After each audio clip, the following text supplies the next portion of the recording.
10-point basic education agenda of Philippine education. So in the 1935 Constitution of the Philippines up to the 1977 Constitution before its revision in 1986, the aims and objectives of Philippine education is to develop moral character, personal discipline, civic consciousness, love of country, vocational efficiency, and to teach the duties of citizenship. The principles of the current administration on education are guided by the 10-point basic education agenda. First is a 12-year basic education cycle.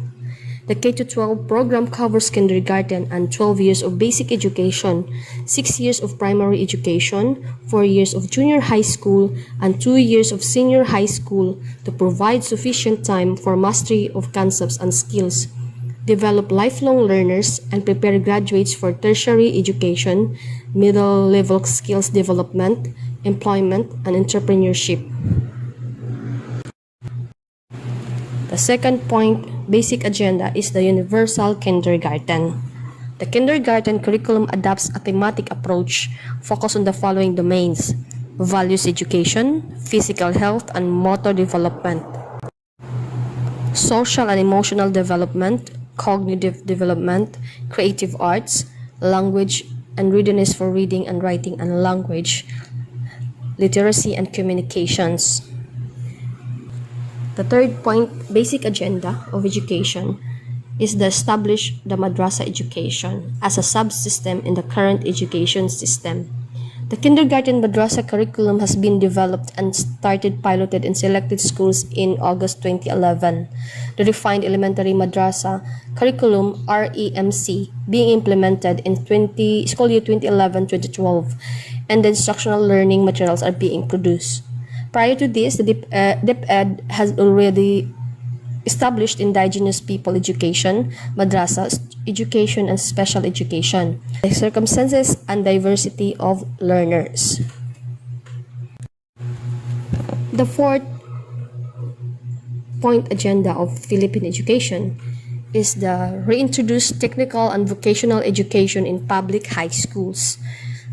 Textbook curricula for grades 11 and 12 are being developed as part of the K-12 program. There are 282 textbook high schools nationwide specializing in arts and trade, agriculture, and fishery.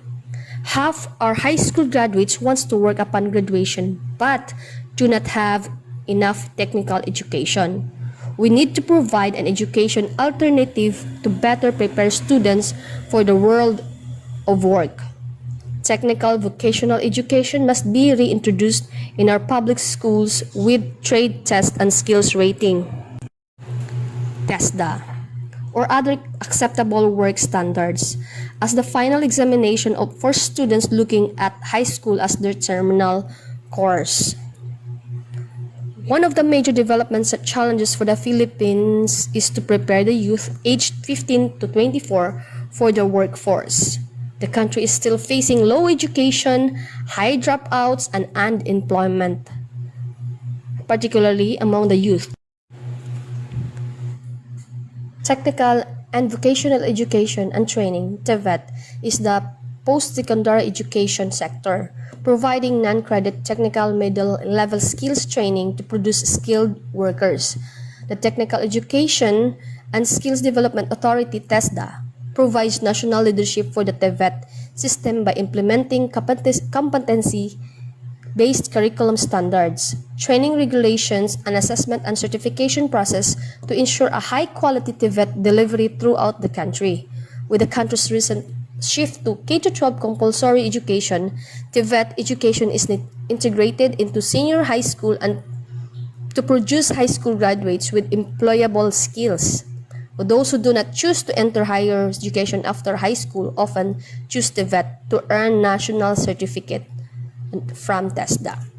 NCs are well recognized as nationwide employment credentials and are often required during the recruitment of skilled workers locally and abroad, but are not applied or transferable to higher education. The most prevalent connection seen between TVET in the Philippines and U.S.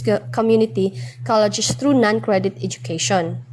One of the primary differences is the VET's exclusive focus on workforce development programs leading to government-based certifications or credentials. While most of the non-credit education in U.S. community colleges is for workforce training, it is not the only focus, and the function allows colleges to use this flexible delivery method to meet a variety of community needs. While the conditions and educational configurations may differ between the Philippines and the United States, the strong connection made between education and employment is both undeniable and a national priority in each country. The 5th point agenda of Philippine education is every child a reader by grade 1. The late President Benigno Aquino III said, "At the core of our children's non-learning problem is the inability to read properly. Every child passing preschool must be a reader by grade 1. Essential to this, we must build a library infrastructure in our schools, procure reading books from our Philippine publishing industry to support local authors and publishers, and train our elementary teachers on how to teach reading." The 6th point agenda is improve science and mathematics. The Science and Technology-Oriented High School ESSEP program is one of the flagship programs for the development of science, mathematics, and research. ESSEP was initially implemented in 112 public secondary schools nationwide. In 2010, the program was expanded to 86 secondary schools. To date, The 7th point agenda of Philippine education is to expand government assistance to private education. DepEd implements the government assistance to students and teachers in private education, or GASP, to support the schooling of secondary school children in private schools. The GASP program is aimed at democratizing and improving access to quality secondary education through government extension of financial assistance to deserving elementary school graduates who wish to pursue their secondary education in private schools. It is geared towards reducing class size to manageable levels in public high schools, especially those experiencing shortage of classrooms and teachers. Thus, through GASP, the government is able to decongest public secondary schools. The number of beneficiaries were increased to 757,000 under GASP Education Service contracting scheme. Beneficiaries outside Metro Manila also received increase in subsidy from 5,000 to 5,500. The 8th-point agenda of basic education is the use of mother language instruction. Mother tongue-based multilingual education, or MTB-MLE, refers to the effective use of more than 2 languages in the teaching and learning process, starting from the language that the learner is more familiar with before introducing other languages. Mother language or first language, L1, refers to the language or languages first learned by a child, which he or she identifies with, is identified as a native language user of by another, which he or she knows best or uses most. This includes Filipino Sign Language. The lessons finding of various local initiatives and international studies in basic education have validated the superiority of the use of the learner's mother tongue or first language in improving learning outcomes and promoting education for all, or EFFA. The empirical study shows that, first, learners learn to read more quickly when taught in their first language, or L1. Second, pupils who have learned to read and write in their first language learn to speak, read, and write in a second language, or L2. And third language, which is L3, more quickly than those who are taught in second or third language first.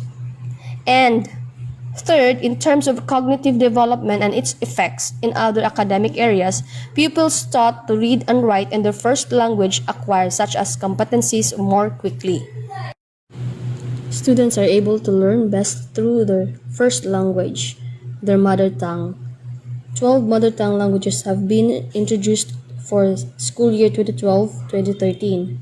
Bahasa, Asog, Bicol, Cebuano, Chabacano, Hiligaynon, Iloco, Kapampangan, Maguindanaoan, Maranao, Maganinsin, Tagalog, and Waray. Other local languages will be added in succeeding school years. Aside from the mother tongue, English and Filipino are taught as subjects starting grade 1 with a focus on oral fluency. From grades 4 to 6, English and Filipino are gradually introduced as languages of instruction. Both will become primary languages of instruction in junior high and senior high school. After grade 1, every student can read in his or her mother tongue. Learning in mother tongue also serves as the foundation for students to learn Filipino and English easily. The ninth basic education agenda is better textbooks. DepEd is continuing efforts to improve the screening and selection process of textbooks evaluators. Orientation seminars conducted for authors, publishers, editors, illustrators, book designers, and other stakeholders developing textbooks and teachers' manual for public school use. Ongoing participation of more than 40 civil society organizations, local government units, parent-teacher associations, and civic and church organizations, institutions, and foundations in the National Textbook Delivery Program. The 10th Basic Education Agenda is build more schools in cooperation with LGUs. Established in early 2011, the Counterparting for Classroom Construction Program calls on local government units, LGUs, to participate in the provision of new classrooms to schools. To date, a total of 17 LGUs have signed counterparting agreement with DepEd with a total funding of over 1 billion for the building of over 1,200 classrooms. That's all the 10-point basic agenda of Philippine education. Thank you.